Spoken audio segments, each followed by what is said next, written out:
Assalamualaikum warahmatullahi wabarakatuh. Perkenalkan, nama saya Raiza Aulialisma dari Prodi Hukum Keluarga Islam semester 1. Di sini saya akan menjelaskan tentang hukum adat. Pertama itu ada pengertian hukum adat. Hukum adat yaitu hukum yang tidak tertulis atau living law. Berkembang berdasarkan adat atau kebiasaan masyarakat, serta memiliki sanksi sosial yang ditaati karena adanya keyakinan, kebutuhan sosial, dan warisan budaya. Dan ada juga beberapa menurut para ahli dari Van Vollenhoven yang menyatakan bahwa hukum adat adalah keputusan kepala adat yang menjadi pedoman umum dan dipatuhi masyarakat. Dan yang kedua ada menurut Terhal, keputusan kepala adat yang menjadi pedoman umum dan dipatuhi masyarakat. Poin yang kedua adalah kedudukan hukum adat. Hukum adat adalah hukum yang memiliki penting bagi Indonesia. Yang pertama sebagai sumber hukum nasional. Yang kedua, diakui dalam sistem hukum Indonesia, Undang-Undang Dasar 1945, Pasal 18, ayat 12. Dan yang ketiga ada sebagai aturan kehidupan sosial. Dan yang keempat ada sebagai identitas budaya. Poin yang ketiga ada sifat hukum adat.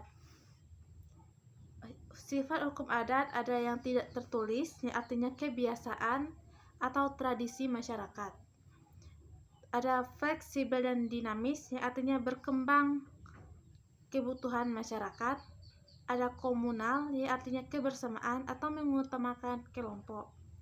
Ada magis regius, yang artinya kepercayaan, ritual, dan keyakinan atau mistis-mistis gitu.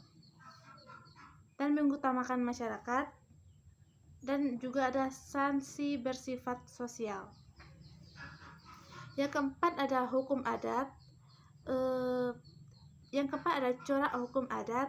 Yang pertama ada corak kekeluargaan, yang artinya keputusan berdasarkan persetujuan keluarga. Dan ada corak kebersamaan. Harta sering dipandang memiliki bersama atau tanah adat.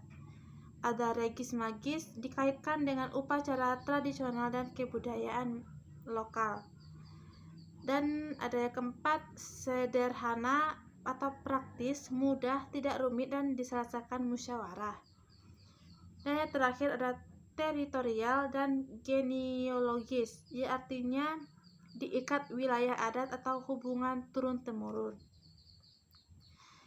Poin yang kelima ada contoh hukum adat, seperti ada hukum adat waris.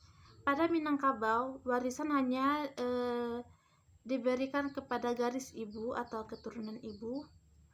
Ada adat perkawinan atau contohnya seperti Jawa, yang saat perkawinan ada proses siraman, pinggih, dan ada adat pertanahan, ada penyelesaian sengketa, dan terakhir ada sanksi adat.